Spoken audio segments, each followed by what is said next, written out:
नहीं रही, तब्दीलियां क्यों निकाला मुझे? तो हम आपकी भी इंसेंट बजा देंगे।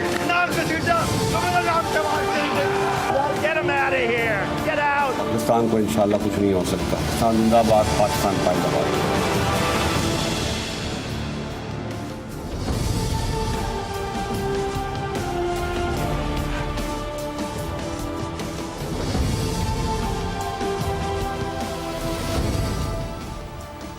जी अस्सलाम वालेकुम। प्रोग्राम में आज सबसे पहले बात करेंगे हुकूमत की तरफ से जो एक मुबैना तौर पे धमकी आमेज ख़त के हवाले से कुछ चीज़ें शेयर की गई हैं।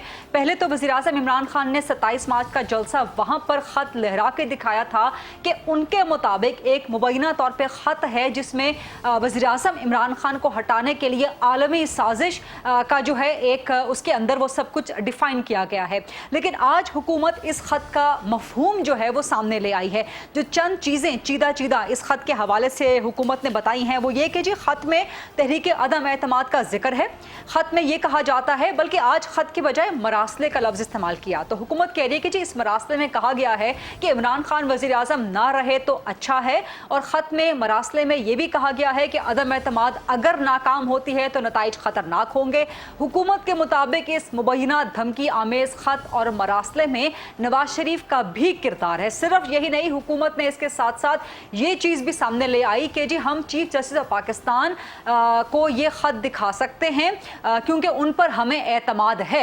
ये अब हुकूमत की तरफ से बहुत बड़े बड़े जो है ना एक मामलात सामने आए हैं इस मुबैना धमकी आमेज़ ख़त को लेके। इससे पहले हुकूमत ने कहा था कि हम मिलिट्री क़यादत को भी ये ख़त दिखा चुके हैं, आज कहा कि हम सिविल क़यादत को भी दिखा चुके हैं।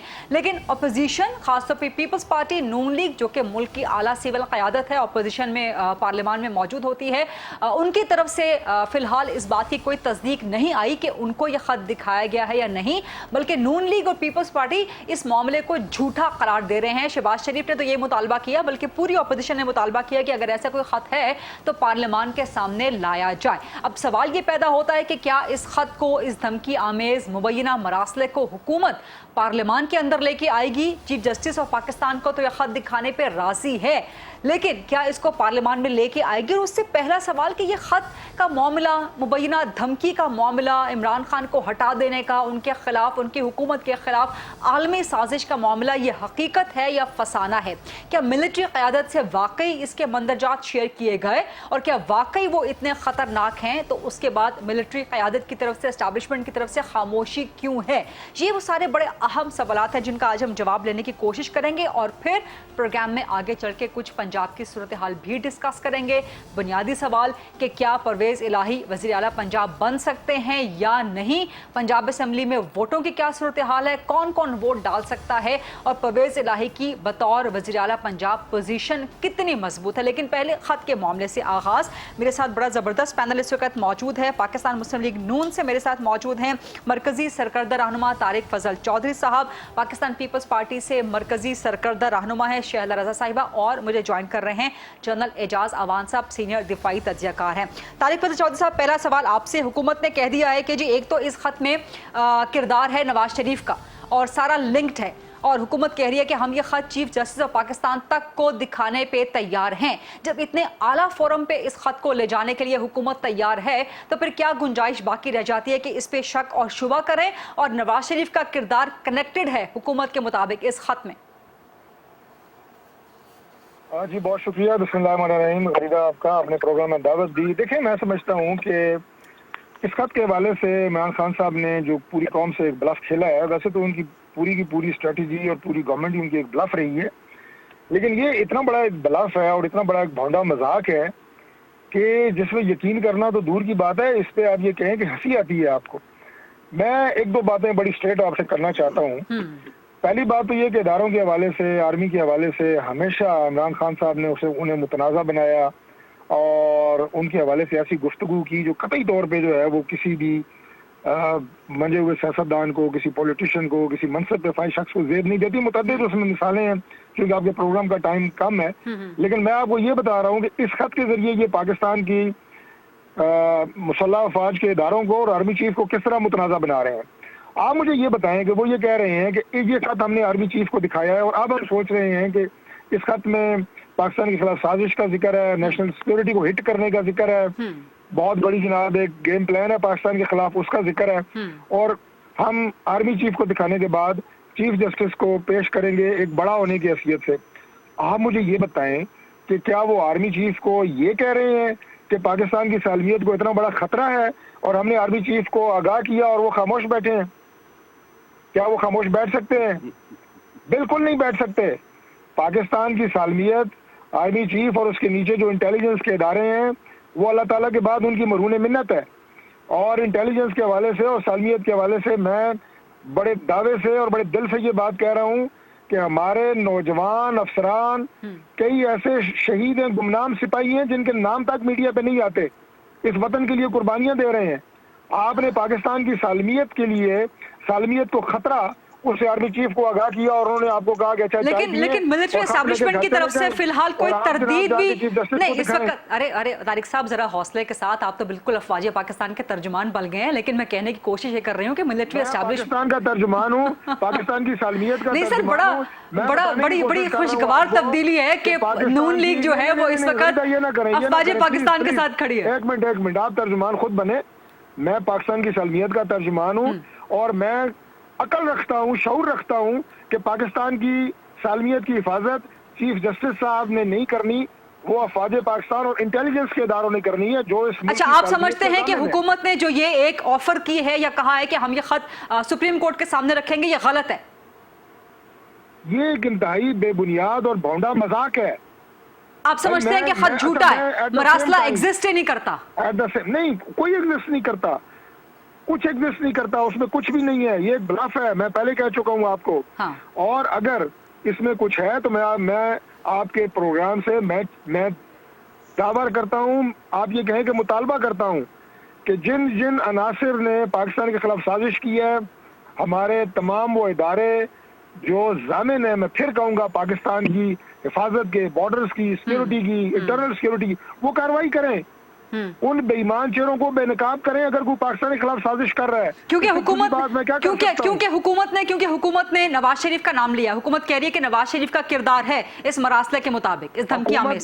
हुकूमत तो मियां नवाज शरीफ साहब का और शहबाज शरीफ साहब का नाम जिन करप्शन के और मनी लॉन्ड्रिंग के केसेस में ले चुकी है और अरबों रुपए तहकीकाती बैनुल-अक़वामी इदारों को दे चुकी है, वो माफिया मांगते फिर रहे हैं शरीफ खानदान से और पूरी पाकिस्तान की कौम से कि हमें कुछ नहीं मिला। इनके इल्जामों को छोड़ें, मैं तो दावा नहीं मुतालबा कर रहा हूँ कि उन चेहरों को बेनकाब करें जो पाकिस्तान के खिलाफ साजिश कर रहे हैं, और उसके साथ साथ आप ये पूरी कौम को बताएं चीफ जस्टिस साहब ऑनरेबल हैं, उनका काम पाकिस्तान के बॉर्डर्स की हिफाजत करना नहीं है, इंटरनल सिक्योरिटी की हिफाजत करना नहीं है।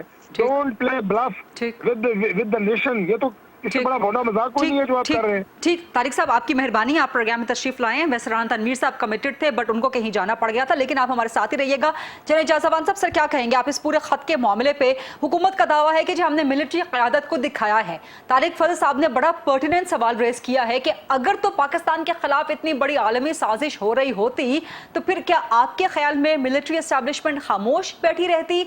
और क्या आप समझते हैं कि इस खत का कोई हकीकत से, इस धमकी आमेज मरासले का जनरल साहब, कोई हकीकत से ताल्लुक हो सकता है या महज एक फसाना है ये? Thank you Gharida. पहली बात यह है कि ये फसाना नहीं है। अच्छा, दिखाया गया होगा and I have reasons to believe कि दिखाया गया है। जब प्राइम मिनिस्टर ऑफ पाकिस्तान ये कह रहे हैं कि मैंने आर्मी चीफ को ये खत दिखाया है और जो जिम्मेदार लोग हैं उनको दिखाया है, और हकीकत के लिए कि इस तरह का प्रोपेगेंडा ना हो कि नहीं है, मैं चीफ जस्टिस ऑफ पाकिस्तान को भी दिखाने को तैयार हूँ।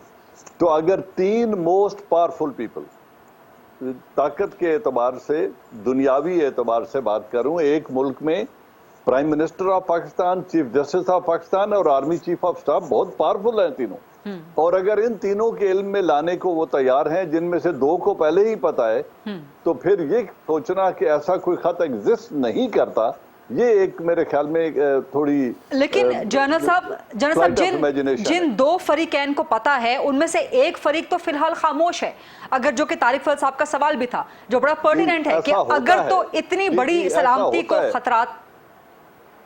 नहीं गरीदा, मैं आपको बताता हूँ ऐसा क्यों होता है, और होता है, होता रहेगा आइंदा भी। हाँ। पहली बात यह है कि ये खत जिस मुल्क की तरफ से आया है और ये है क्या, पहले तो ये जानना जरूरी है कि ये है क्या। क्या ये जो धमकी दी गई है, क्या ये उस ताकतवर मुल्क ने वहां बैठे हुए हमारे सफीर को दी है और उस सफीर ने लिखकर अपने फॉरेन ऑफिस और प्राइम मिनिस्टर की इंफॉर्मेशन के लिए भेजा है? अगर ये है तो इसमें होते हैं नॉन डिस्क्लोजर क्लॉज, एक होती है नो सर्कुलेशन डॉक्यूमेंट, एक आता है, मैं भी सफीर रहा हूं मुल्क का, जो नो सर्कुलेशन डॉक्यूमेंट आता है वो स्टेट के अदारों तक ही रह जाता है, उसको बाकी जगहों पे नहीं ले जाया जाता। अगर कल किसी वजह से ये बरसर इक़्तिदार आ जाएं मुस्लिम लीग नून या पीपल्स पार्टी, तो ये खत इनकी मलकियत होगा और इनकी कस्टडी में होगा, इनको पता होगा कि इसमें क्या लिखा हुआ है। लेकिन इस वक्त हर खत को उठा के शेयर करना या पार्लियामान में डिस्कशन के लिए ले जाना जरूरी नहीं होता। लेकिन जनरल साहब आप समझते हैं, ठीक है, आप तीसरी बात कर लें। तीसरी बात यह है कि उस खत में अदम एतमाद के आने से पहले जो अदम एतमाद की बात की जा रही है कि अगर अदम एतमाद नाकाम हुआ तो आपको ये आपके खिलाफ कार्रवाई की जाएगी, तो वो एक स्टेट पॉलिसी, देखें इमरान खान की शक्ल से उस ताकतवर मुल्क को कोई तकलीफ नहीं है, न किसी और की शक्ल उन्हें ज्यादा पसंद है। ये है बात स्टेट पॉलिसीज की कि वो चाहते ये हैं, वो ताकतवर मुल्क चाहता ये है कि पाकिस्तान अपनी स्टेट पॉलिसीज को इस तरीके से बनाए कि उनका स्ट्रेटेजिक मफाद सर्व होता रहे। और मैं सिर्फ ये दो बातें कहता हूँ, आपने बाकी मेहमानों के पास भी जाना है, तमाम ममालिक को इस तरह की धमकियां जिनको दी जाती हैं या उनसे काम करवाना होता है आती रहती हैं। जुल्फकार अली भुट्टो या इमरान खान तो वो आवाम में जाके खत लहरा देते हैं और प्रेसिडेंट मुशर्रफ ने चंद लोगों से डिस्कस करके वो शराइत घर बैठ के मान ली थी। तो ये हर आदमी का एक तरीका कार होता है कि वो उन आने वाली धमकियों पे अमल पैरा किस तरीके से होते हैं। जो पॉपुलिस्ट होते हैं, जो आवाम ने इलेक्ट करके लोग भेजे हुए होते हैं, वो आवाम के पास ही जाते हैं और उनको जाके बताते हैं कि ये थ्रेट है और मुझे पॉलिसीज को तब्दील करने के लिए दबाव डाला जा रहा है। अब स्टेट इंस्टीट्यूशंस का काम है कि वो ये बैठकर देखें कि वो कौन सी पॉलिसीज हैं जो किसी दूसरे मुल्क के मफाद से तो टकराती हैं लेकिन पाकिस्तान का मफाद सर्व कर रही हैं। तो क्या हमने पाकिस्तान के मफाद को प्रोटेक्ट करना है या उन आकाओं की गुलामी करनी है, ये फैसला स्टेट। जनरल साहब आपने बड़ी इंपॉर्टेंट बात कर दी है, even though I have to go to Shaila Raza sahiba, लेकिन शैला साहिबा आपकी परमिशन से सिर्फ एक लास्ट क्वेश्चन इस वाली डिस्कशन में जनरल साहब से। जनरल साहब आपने Zulfikar Ali Bhutto, Imran Khan and then general Musharraf का भी जिक्र कर दिया। आपने कहा कि जनरल मुशर्रफ ने धमकियां आई या मामलात आए, चंद लोगों के साथ बैठ के वहां पर फैसला कर लिया, तो यानी कि आप ये कह रहे हैं कि इस वक्त भी अगर खुदा ना खास्ता पाकिस्तान की सिक्योरिटी को, पाकिस्तान की सालमियत को इतना बड़ा खतरा है आलमी साजिश के जरिए, तो इस वक्त की जो एस्टैब्लिशमेंट की क़यादत है, जो मिलिट्री की क़यादत है, वो चुप करके बैठ गई है? चुप करके बैठ नहीं गई है। हाँ। वो प्राइम मिनिस्टर की पॉलिसीज को एंडोर्स करेगी। हाँ। और हुकूमत वक्त ने जो पॉलिसीज पाकिस्तान के मफाद में बनाई हुई हैं उनके साथ खड़ी रहेगी और जहां पे रीएडजस्टमेंट की जरूरत है उसमें मशावरत करेगी। फैसला प्राइम मिनिस्टर ऑफ पाकिस्तान ने करना है। और जरूरी नहीं कि उनकी राय हतमी हो और कोई भी आदमी पाकिस्तान के मफाद के खिलाफ न राय देगा न उसे राय देने का हक। ठीक है ना शैला साहिबा, कमिंग टू यू, आप तफसील से अपना जवाब दे दीजिएगा। अगर आपकी गवर्नमेंट कभी भी पाकिस्तान पीपल्स पार्टी की आती है, इवन दो कि आप लोगों ने, बिलावल भुट्टो ने कह दिया, आउट राइटली रिजेक्ट कर दिया कि ये झूठा है, ये बेबुनियाद है, ये तो सच है ही नहीं, लेकिन अगर ये खुदा न खास्ता ये चीज़ें सच निकल आती हैं, पाकिस्तान के खिलाफ साजिश हो रही है, आपकी गवर्नमेंट आ जाती है, आप इस मरासले को, खत को पब्लिक करेंगे? आप लोगों के तो हाथ में आ जाएगा जैसे जनरल साहब ने फरमाया। जनरल साहब शायद ये भूल गए कि शहीद जुल्फिकार अली भुट्टो ने पार्लियामेंट में भी उसको लेकर गए थे और बाद में बात की थी। मैं एक स्टूडेंट हूँ सियासत की। दूसरी बात यह है कि ख़त है अगर और मरासला है, आपको उसे पार्लियामेंट में लाना चाहिए। चीफ जस्टिस इसका वो नहीं करेंगे, पार्लियामेंट सुप्रीम है। वजारत दिफा जो है उसको भी जो है वज़ीर आज़म ही के अंडर में आता है और फिर वो उसको देखना है। तो शाह महमूद कुरैशी साहब को होना चाहिए। कल वज़ीर दाखिला साहब थे शेख रशीद, उन्होंने कहा मुझे नहीं मालूम ख़त का मामला क्या है। अभी आपके प्रोग्राम के दौरान मैंने गिलासेस उठाए और लगाया और उसमें वो कह रहे हैं फवाद चौधरी हम ख़त के मामले की तहक़ीक़ात कराना नहीं चाहते और उसके पस पर्दा जो नाम है उनको भी डिस्कस नहीं करना चाहते। तो फिर लहराने से तो काम नहीं चलेगा ना। तो बहुत ही ये एक सीरियस बात है। अगर हम बहुत सारे मौक़े पर मुल्क के जो मामलात होते हैं जिसमें हम पाकिस्तान की सलामती और पूरी दुनिया में जो भी बात होती है, मैं तो तारीख़ में नहीं देखा कि चाहे जुल्फ़कार अली भुट्टो हों, बीबी साहिबा हों, इवन मोहम्मद ख़ान जुने जो हों, जो भी जब भी कभी मुल्क के ऊपर बात आई तमाम जमातों ने एक ही बात की है। यहाँ तक कि बहुत सारे मामलात में बहुत सारी पार्टीज़ को बहुत सारे मसाइल होते हैं, लेकिन वो अच्छा शैला साहिबा यहाँ पे एक सप्लीमेंट्री सवाल ले लीजिए, सप्लीमेंट्री सवाल ले लीजिए। आपने फरमाया कि जुल्फ़िकार भुट्टो ने तो जो धमकी आमेज जो चीज़ आई थी वो ख़त अवाम में लहरा दिया था। मेरा सवाल वहीं पे बरकरार है कि अगर जब भी आपकी हुकूमत आती है ये ख़त मरासला ज़ाहिर है आपकी कस्टडी में आ जाएगा, जनरल साहब कह रहे थे, तो फिर आप लोग इसको पब्लिक करेंगे, पार्लियामान में लेके आएंगे? मैं तो अभी भी कहती हूँ, कल शहबाज शरीफ साहब ने भी कहा कि इसको ले आए पार्लियामेंट में और हम सब साथ खड़े, क्योंकि ज़ाहिर है लीडर ऑफ द ऑपोजिशन है और हम ये समझते हैं कि मैंने अभी मंसूर अली ख़ान साहब को भी देख रही थी व्लॉग पे कि उन्होंने इंतहाई अपने ज़राए इस्तेमाल करके वहाँ पर मालूमात कराई। कोई कामरान साहब हैं, सब हैं, उन्होंने कहा ऐसे किसी चीज़ का इल्म नहीं है। उनका ये ख्याल है कि मुख्तलिफ डिप्लोमेट्स जो हैं वो मुख्तलिफ लोगों से मिलते हैं और रोज़ाना की बुनियाद पे अपने यहाँ की बहुत सारी चीज़ें जो है वो भेजी जाती हैं और ये डिप्लोमेटिक नॉर्म है ये एक। तो ये कोई ऐसी बात नहीं है, लेकिन अब मैं तो दोबारा यही कहूँगी कि मेरी नज़र में पार्लियामेंट सुप्रीम है और वज़ीर आज़म साहब जो हैं वो बहुत बड़े बड़े मामलात हुए जिसमें ऑपोजिशन के साथ आर्मी चीफ बैठ गए लेकिन वो साथ नहीं बैठे। तो ये वाला मामला भी वो ले आए, उनका कोई दूसरा बंदा पार्लियामेंट में कर दे और वो चले जाए, लेकिन हमें लाके हमें दें। ठीक है तारिक साहब, जस्टिस को वो क्यों इसमें इन्वॉल्व कर रहे हैं? पार्लियामेंट की बातें हैं, हुकूमत की बातें हैं, उनको कर दे। नहीं वो तो गवर्नमेंट कहती है शैला साहिबा, वो गवर्नमेंट कह रही है कि हमें अपोजिशन पे एतमाद नहीं है, हम आपको नहीं दिखा सकते पार्लियामान में, हमें आप पे एतमाद नहीं है। तारिक फजल साहब, चूंकि शैला साहब आप कुछ मत दिखाएं, लेकिन चीफ जस्टिस ने क्या करना है? ठीक है, फैसला जो है वो हुकूमत ने करना है, डिफेंस मिनिस्ट्री को ऑर्डर करे कि क्या होना है, कोई एक बयान हमें दे। शैला साहब गॉट योर पॉइंट। मुझे तारिक फजल साहब की तरफ जाना है। तारिक साहब लाइन पे है हमारे साथ? ठीक है तारिक साहब, इसमें बहुत बड़ा इल्ज़ाम है कि नवाज शरीफ का किरदार है। आपने तो पहले भी फरमा दिया, नून लीग ने कह भी दिया कि यह खत झूठा है, पीपल्स पार्टी भी कह रही है खत झूठा है, ऐसी कोई चीज़ एग्जिस्ट नहीं करती। लेकिन बहरहाल इल्ज़ाम बहुत संगीन है, वज़ीर आज़म की तरफ से आ रहा है, हुकूमत की तरफ से आ रहा है कि जो नवाज शरीफ का किरदार है, पैसे लिए गए हैं, इंटरनेशनल एस्टैब्लिशमेंट के साथ गठजोड़ किया गया है, पाकिस्तान के खिलाफ साजिश की गई है। अगर हाइपोथेटिकली स्पीकिंग आप लोग अदम एतमाद कामयाब करवा लेते हैं, इमरान खान को हटा लेते हैं, उसके बाद ये चीज़ें खुल के सामने आ जाती हैं, तो फिर कटहरे में खड़ा करेंगे आप लोग? होना चाहिए नवाज शरीफ समेत पूरी नून लीग को? देखिए जी, मैंने तो मेरा ख्याल है जितनी क्लियर कट बात की है, जनरल साहब ने बड़ी इंटरनेशनल डिप्लोमेसी की बातें की हैं और इंटरनेशनल कवानीन की बातें की हैं, जो सीक्रेट कीपिंग कैसे होती है वो सारी तो देखें एकेडमिक डिस्कशन है ना, वो उन्होंने की है।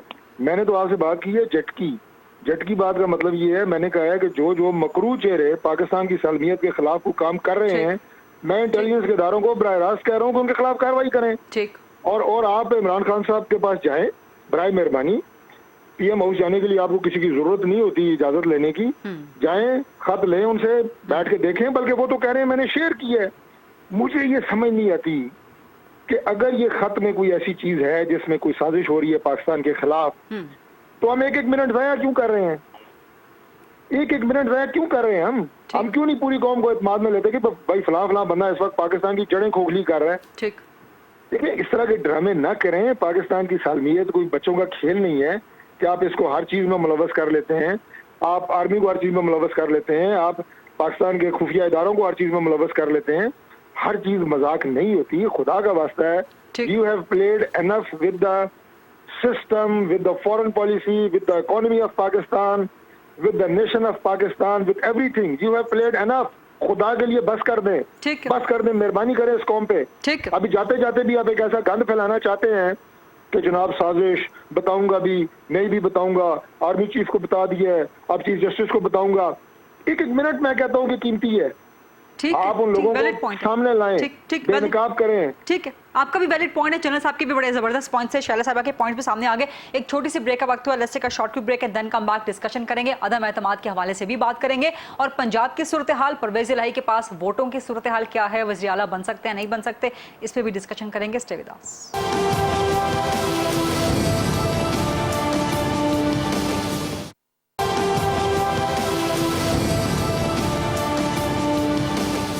जी welcome back after the break. Program में आज हमारे साथ मौजूद हैं जनरल एजाज अवान साहब, शहद रजा साहिबा और तारिक फजल चौधरी साहब।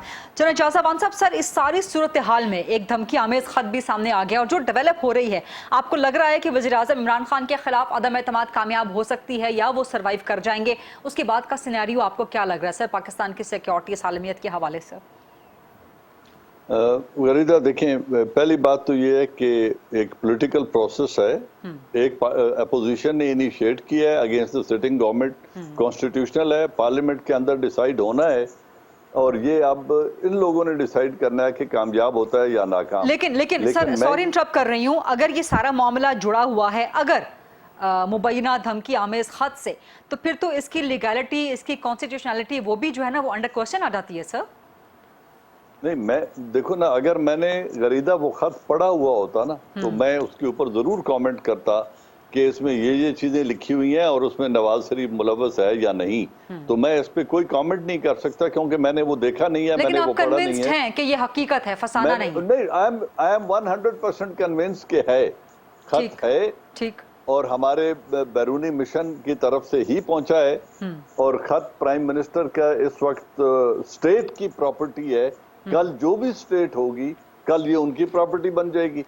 तो सर फिर गवर्नमेंट का यही मौकिफ है ना कि खत को लेके अदम एतमाद सारी गैर कानूनी है और सारी एक साजिश है।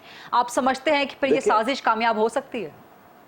देखिए, मैं सिर्फ ये कह रहा हूँ कि अगर मैंने खत पढ़ा होता तो मैं आपको कह देता कि ये साजिश का हिस्सा है या गैर साजिश का हिस्सा है और पॉलिटिकल प्रोसेस है, तो इस पे मैं कमेंट नहीं करूंगा। हाँ, अब कामयाब होगा या नहीं ये आने वाला वक्त बताएगा, लेकिन अगर कामयाब हो गया तो मेरा एज अ डिफेंस एनालिस्ट जो मेरे ज़हन में जो बात है वो ये है कि अगर ऐसा हुकूमत तब्दील हो जाती है और अपोजिशन आ जाती है तो क्या मौजूदा स्टेट पॉलिसीज जो रियासत की मलकियत हैं और वो पाकिस्तान के मफाद में है, क्योंकि अगर पाकिस्तान के मफाद के खिलाफ होती तो रियासत ने उसको ऑब्जेक्ट किया होता। तो जो स्टेट पॉलिसीज हैं क्या कल वो उन डिक्टेट्स के मुताबिक बननी शुरू हो जाएंगी? अगर ऐसा हुआ तो मुझे लगेगा कि मेरी रियासत का इंटरेस्ट कॉम्प्रोमाइज हो रहा है और फिर उस वक्त हालात खराब हो जाएंगे। ठीक है जनरल साहब, आपको इंटरप्ट कर रही हूँ। शैला साहिबा, तारिक फजल साहब आपके पास वापस आऊंगी दोबारा। इस वक्त मुझे ज्वाइन किया है तरीन ग्रुप के सीनियर मरकजी सरकर्दा रहनुमा, जहांगीर तरीन के राइट हैंड कहा जाए तो गलत नहीं होगा, ओन चौधरी साहब ने। अस्सलाम वालेकुम ओन चौधरी साहब। जी वालेकुम सलाम। पंजाब की सूरत हाल क्या है? क्या तरीन ग्रुप वोट करेगा परवेज इलाही को बतौर चीफ मिनिस्टर पंजाब? क्योंकि मुलाकातें, मुशावरतें तो आप लोगों की जारी हैं। जी शुक्रिया गरीदा। देखें, हमारा अभी मुशावरती इजलास जो ऑफिशियली हम परसों कॉल कर रहे हैं, 2 दिन में हमारे दोस्तों के लिए मुशावरत जारी है। हमारे जो तरीन ग्रुप के लोग हैं और उनके डिफरेंट डायनामिक्स हैं उनके हलकों के, और वो दूर दराज से हैं और अभी इस चीज पे हतमी फैसला तो कोई नहीं किया गया, लेकिन फाइनली तो हमारी मीटिंग के बाद ही तरीका फैसला। ठीक है, मैं आपसे गुजारिश कर रही हूँ, सवाल ये कर रही हूँ कि झुकाव अगर आपका जानना चाहूँ, और परवेज इलाही साहब कह रहे हैं कि जी तरीन ग्रुप से हमारे मामला तय हो गए हैं। तरीन साहब नहीं है लेकिन उनके बंदे हमारे पास आ रहे हैं, कल भी मुलाकात है, मामला तय हो गए हैं। तो परवेज इलाही से मामला तय हो गए हैं तरीन ग्रुप के? देखा जी, चौधरी इज्जत के हमारे मेरा तो अपना वैसे उनसे बड़ा एक इज्जत एहतराम का रिश्ता और हमारे मिलना जुलना जो है वो तो चलता रहता है। हम पहले भी उनकी तरफ गए हैं, सीएम के हम उनसे मुलाकात कर चुके हैं, उनसे राब्ते में मेरा आज भी उनसे राब्ता हुआ है। तो जो अभी हमारे सब मेंबर्स का इकट्ठे मशावरत के साथ जो फैसला करेंगे वो इंशाल्लाह एक आधे दिन में हम वाजे कर देंगे आपको। ठीक है, यानी कि अभी परवेज इलाही के साथ मामला तय नहीं हुए? जी हम मैं आपको अर्ज कर रहा हूँ कि जो भी हमारा फैसला होगा, हमारा मुत्तफिका फैसला होगा, वो हम आपको अपनी जो मुशावरत होगा उसके बाद हम उसको अनाउंस करेंगे। ठीक है, और एक आखिरी सवाल कि अगर पंजाब में आपके मामलात, क्योंकि हुकूमत भी ज़ाहिर है आपसे मुसलसल राब्ते में है, पंजाब की हद तक मामलात अगर तय हो जाते हैं तो इसका इम्पैक्ट फिर विफाक में भी, मरकज में भी पड़ेगा? बिल्कुल, मरकज में देखिए हमारे जो मेंबरान हैं, जो MNA साहबान हैं, वो भी हमारे साथ राब्ते में है, तरीन साहब के साथ भी राब्ते में है, और जो भी हम करेंगे मुस्तकिल फैसला वो ऊपर तक रिफ्लेक्ट करेगा। तो इसमें भी हम ये कहेंगे कि जैसे इसको हम देखते हैं हम पंजाब के फैसले को, तो उसके साथ जो मस्बत फैसला करेंगे वो ऊपर हम अपने दोस्तों को, उनको भी मेंबरान को वाज़ेह करेंगे और वो उस पर आगाह करेंगे। अच्छा, माजरत, एक सवाल का और मुझे जवाब दे दीजिए इस वक्त इमीडिएटली कि परवेज इलाही एक तरफ तो वजारत आला के उम्मीदवार हैं, दूसरी तरफ अपोजिशन कह रही है कि हम अलीम खान को भी ला सकते हैं बतौर वज़ीर आला पंजाब का उम्मीदवार। तो परवेज इलाही या अलीम खान, दोनों में से कौन सूट करेगा तरीन ग्रुप को, या किसकी तरफ झुकाव? वाज़ेह तो नहीं हुआ। अब देखें, परवेज इलाही साहब तो कर दिया गया ना, लेकिन अलीम साहब का अभी कोई अनाउंस अपोजिशन की तरफ से नहीं हुआ। जब ऐसा अनाउंस होगा तो उस पर फिर हम अपना मौक़िफ़ देंगे, हम अपनी फैसला सुनाएंगे। आज अलीम साहब फाइनल हतमी फैसला नहीं, अपोजिशन मेरा नहीं ख्याल ऑफिशियली कोई अनाउंसमेंट हुई है अलीम खान साहब की। अभी ऑफिशियली बिल्कुल नहीं, बिल्कुल ऑफिशियली नहीं हुई। वापस पैनल की तरफ आते हैं और पंजाब के दीगर जो ग्रुप्स हैं उनसे भी बात करने की कोशिश करेंगे। तारिक साहब, सर आपकी तरफ आऊंगी और सवाल आपसे मैं ये करूंगी, आपने ओन चौधरी को भी सुन लिया, अदम एतमाद का मामला कहां तक पहुंचा? क्योंकि परवेज इलाही ने हुकूमत की तरफ जाके बज़ाहिर लगता है कि गेम खान साहब के हक में पलट दी है। नंबर गेम अपोजिशन की कहां पे खड़ी है? और जैसा कि ओन चौधरी भी अभी कह रहे थे कि अगर पंजाब में फैसला होता है परवेज इलाही के हक में तरीन ग्रुप का, तो फिर वो रिफ्लेक्ट करेगा मरकज में जाके भी, तो नंबर्स तो फिर आपके शॉर्ट पड़ सकते हैं। देखिए, बात ये है जी, मैं इस सिलसिले में बहुत क्लियर हूँ, मेरी पार्टी भी इस सिलसिले में बहुत क्लियर है। पाकिस्तान की आवाम जितने आप कहें कि इस हुकूमत से नको नाक हो चुके हैं, तो ये एक अटेम्प्ट है अपोजिशन की कि आवाम की जान इस हुकूमत से जो अब एक अज़ाब इलाही बन के कौम पे नाजिल हुई है, उसे जान छुड़ाना। हम एक आईनी जमहूरी पार्लिमानी ऑप्शन पे काम कर रहे हैं। अगर कामयाब होते हैं तो बहुत अच्छा, नहीं होंगे हम अपोजिशन का किरदार अदा करते रहेंगे। पहली बात तो ये है। हैविंग सेड दैट, जहाँ तक नंबर गेम का ताल्लुक है, नंबर गेम के मसले में we are very much comfortable, अल्लाह ताला के फजल से नंबर हमारे पास पूरे हैं।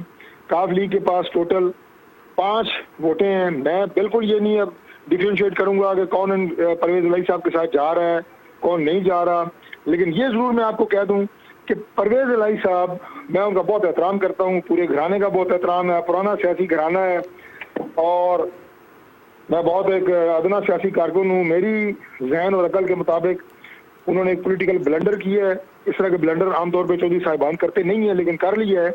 लेकिन ये मैं आपको जरूर कह दूं कि 5 के 5 MNAs की वोट परवेज इलाही साहब लेके नहीं जा रहे। मैं कोई नाम डिस्कस नहीं कर रहा, अच्छा, मैं कोई नहीं बता रहा कि उनमें कोई ग्रुप बंदी है, लेकिन ये मैं बात आपको यकीन से गरीब, आपको पता है कि मैं ऐसे हवा में तीर नहीं चलाता। 5 वोटें परवेज इलाही साहब के साथ PMLQ की नहीं जा रही, इंक्लूडिंग मोनिस इलाही। नहीं, मोनिस इलाही साहब की मैं बात नहीं कर रहा, वो जाहिर है परवेज इलाही साहब मोनिस इलाही साहब में तो कोई इख्तिलाफ नहीं है। हाँ, लेकिन 5 वोटें वो लेके नहीं जा रहे। हाँ। और दूसरी बात ये नहीं है तो 5 वोटें वही है ना, मोनिस इलाही को मिला के 5 वोटें हैं ना, और कौन सी 5 वोटें फिर आप कह रहे हैं? नहीं, 5 PMLQ की असेंबली में 5 वोटें हैं ना, नेशनल असेंबली में 5 सीटें हैं उनकी जी, वो सारी की सारी परवेज इलाही साहब के साथ नहीं जाएंगी, बस इतना काफी है मेरा। मोनिस इलाही समेत ना बोल दे, इलाही अपने वाले साहब के साथ खड़े हैं ना, आप पता नहीं किस डिबेट में चली गई हैं। मैं कह रहा हूँ 5 MNAs हैं, वो सारे के सारे परवेज इलाही साहब के साथ नहीं जाएंगे। अच्छा, तारिक बशीर चीमा साहब और साथ उनके 1-2 और लोग जो हैं वो उनसे इख्तिलाफ करते हैं कि आपने ये सही कदम नहीं उठाया। मैं ये बात कर रहा हूँ, ठीक है। अच्छा, बाकी जहाँ तक इसके अलावा कहीं भी नहीं जाना, वो अपनी पार्टी के साथ ही रहेंगे। और जो आपके मुताबिक उन्होंने ब्लंडर किया है, मैं समझता हूँ कि बड़ा सोच समझ के फैसला किया है कि 5 आदमियों की, 5 मेंबरान की जमात नवाज शरीफ के दरख्त के नीचे, बोर्ड के नीचे घास नहीं उगती, उनके साथ मिलके उनका survival as a chief minister ला हासिल रहता। PTI के साथ मिलके वो बहुत कुछ 18 महीनों में गेन कर सकते हैं। क्योंकि नून 18 महीने उन्हें देगी नहीं। ठीक है सर, आप सबको पैनल को इंटरप्ट करूंगी। जलील शरकपुरी साहब ने हमें ज्वाइन किया है, एमपीए हैं पंजाब में, नून लीग से इनका ताल्लुक था लेकिन पंजाब में मुनहरिफ हो गए हैं। अस्सलाम वालेकुम जलील अहमद शरकपुरी साहब। जी वालेकुम अस्सलाम। खबरें आ रही थी कि आप लोगों की आज प्राइम मिनिस्टर इमरान खान से भी मुलाकात थी, फिर खबरें ये भी आई कि शहबाज शरीफ से भी मुलाकात थी। ये दोनों मुलाकातें हो गई हैं या नहीं हुई? और अहम सवाल तो यह है कि क्या आप और आपका ग्रुप वोट देगा परवेज इलाही को बतौर सीएम पंजाब? देखिए, अभी वोट देने का तो कोई अभी सोचा नहीं है, और लेकिन मेरी पर्सनल जो ओपिनियन है कि इमरान खान साहब ने जो फैसला किया है परवेज इलाही साहब के लिए, वो पंजाब के लिए मुफीद ही रहेगा। और मियां शहबाज शरीफ साहब भी परवेज इलाही साहब के घर तशरीफ ले गए थे, और जरदारी साहब की चॉइस भी थे परवेज इलाही साहब। तो जब एक एक्सपीरियंस आदमी के ऊपर सभी मुत्तफिक हो रहे हैं, तो मेरी तो ये राय है कि इत्तेफाक राय से अगर परवेज इलाही साहब को चीफ मिनिस्टर बना दिया जाए तो पीपल्स पार्टी, मुस्लिम लीग नून और तहरीक इंसाफ के मुत्तफिका चीफ मिनिस्टर भी बन सकते हैं। अच्छी रवायत कायम की जा सकती है, इसमें कोई ऐसी बात नहीं है। परवेज इलाही साहब के अंदर ये टैलेंट भी है कि सभी को साथ लेकर चल सके, और हमारे जमहूरी कल्चर के लिए भी ये मौजूदा जो हालात हैं उसमें ये बेहतर होगा परवेज इलाही साहब का जो इंतखाब है। यानी कि झुकाव आप लोगों का परवेज इलाही की तरफ नजर आ रहा है। कितने वोट हैं आपके साथ टोटल? देखिए, मतलब जो कह लें, जिनके साथ आपने हमें नाराज कहा, हम नाराज नहीं, हमारे साथ हमारी लीडरशिप नाराज है, वो तकरीबन मतलब जो हम आपस में बेतकल्लफ है वो तो तकरीबन 5 हैं, एक फौत हो गए। वैसे तो वो जो बुजदार साहब के साथ 12-14 ऐसे अराकीन हैं जो मिलते रहते हैं और राब्ता रखते हैं, लेकिन हम 5 आपस में कह लें मुशावरत में हैं और हमारी एक राय। तो यानी कि आप समझते हैं कि परवेज इलाही बाआसानी वज़ीर आला पंजाब बन सकते हैं? जी, मैं समझता हूँ कि परवेज इलाही साहब को इत्तेफाक राय से फेवर दे देनी चाहिए। जब जरदारी साहब की भी वो चॉइस है और शहबाज शरीफ साहब भी बेहतर समझ रहे थे कि उनको नामजद कर दिया जाए। नहीं, जरदारी साहब तो आज बहुत खाइफ थे, जरदारी साहब तो आज बहुत खाइफ थे काफ लीग से, जरदारी साहब बहुत खाइफ थे आज।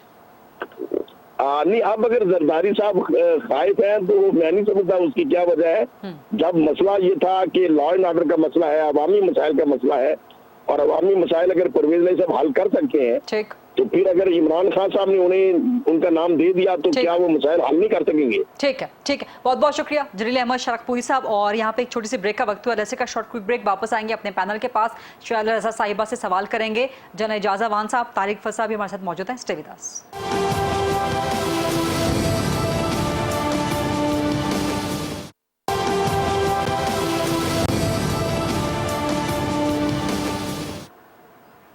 जी, welcome back after the break. Program में हमारे साथ मौजूद हैं तारिक फजल चौधरी साहब, जनरल एजाज अवान साहब और शहला रजा साहिबा। शहला साहिबा, पाकिस्तान पीपल्स पार्टी तो थोड़ी देर के लिए नून लीग से भी खाइफ हुई है कि पंजाब का फैसला करने में उन्होंने ताखीर कर दी, और आप लोगों ने सवालात भी किए ज़राए के मुताबिक नून लीग से कि जी बताएं आप लोग अदम एतमाद में संजीदा हैं भी कि नहीं। लेकिन परवेज इलाही लग रहा है कि स्मूथली बन जाएंगे वज़ीर आला पंजाब। उनके मुकाबले में अपोजिशन का कोई मुश्तरका उम्मीदवार होगा? कौन होना चाहिए? अलीम खान, हमजा शहबाज या कोई तीसरा फर्द? अच्छा, आपसे क्योंकि मैं बात करते हुए मेरे सामने टीवी भी खुला हुआ है, तो यूरोपीय यूनियन को भी नहीं पता है कि ऐसा कोई ख़त है, और वॉशिंगटन ने बहुत बेचैनी की है कि भाई क्या है। तो एक बात ये भी सामने आई है कि रशिया जाने पे अमेरिका और पाकिस्तान के दरमियान जो एक ट्रांसक्रिप्ट है उसको जो है किया जा रहा है। बहरहाल ये बात तो होती रहेगी। जहाँ तक बात है, शरकपुरी साहब ने अपनी तशवीश तो कर दी, लेकिन शरकपुरी साहब तो बुजदार साहब से भी खुश थे और अब फटाफट जाके वो इस पर भी खुश हैं, तो वो अपना मशवरा अपने पास रखें। दूसरी बात यह है कि मैं ये समझती हूँ कि जरदारी साहब ने एक और बात भी कही है, और वो ये कही है कि अब परवेज इलाही वज़ीर आला नहीं बन सकेंगे, और अभी तक बोजदार साहब का इस्तीफ़ा मंजूर नहीं हुआ है। इस्तीफ़ा सिर्फ अभी दिखाया गया है चौधरी परवेज इलाही साहब को, और ये कहा गया है कि पहले तहरीक अदम एतमाद ऊपर हो जाए तो उसके बाद इस इस्तीफ़े को मंजूर किया जाएगा। इतने आप ऐसा करें कि मुनहरिफ अरकान को वापस लेकर आएँ। यानी कि आप समझती हैं कि यू टर्न लिया जा सकता है और परवेज इलाही साहब कहीं किसी गेम का हिस्सा गेम का शिकार हो सकते हैं?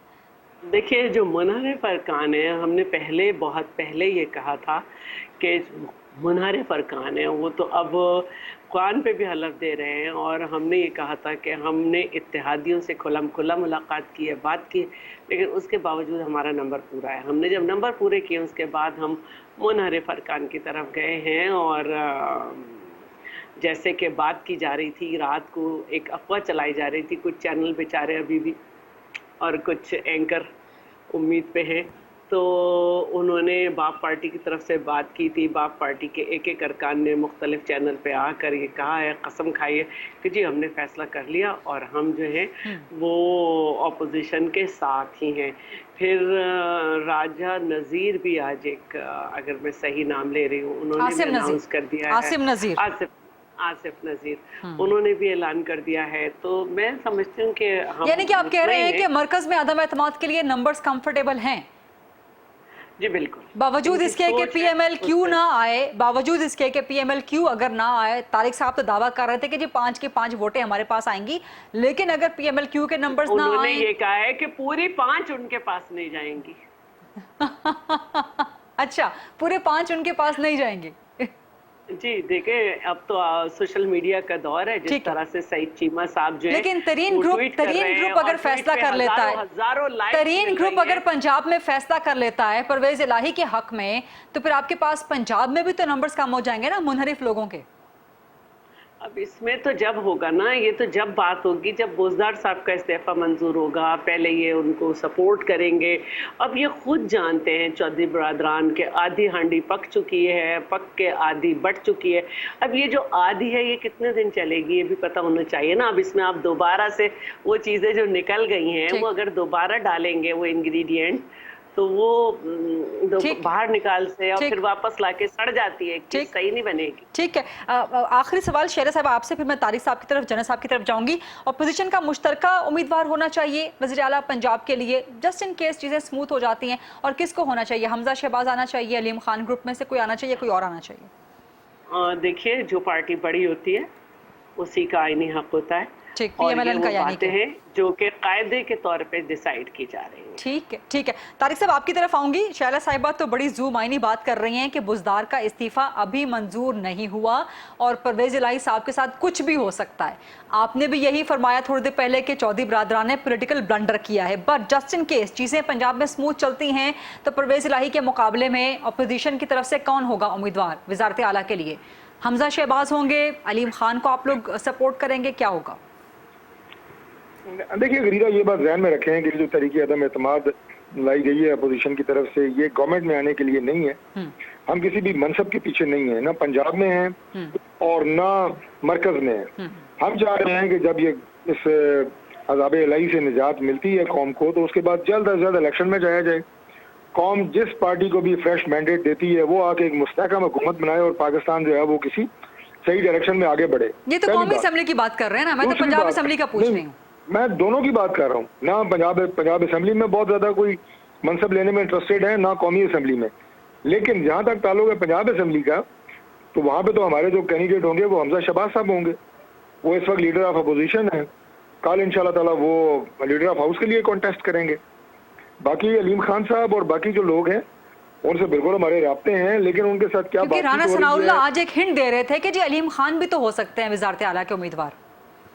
देखिए, मैंने आपको मुझे दोबारा रिपीट करना पड़ेगा, आपने वही सवाल दोबारा दोहरा दिया है कि हमारे लिए मनसब मानी नहीं रखते।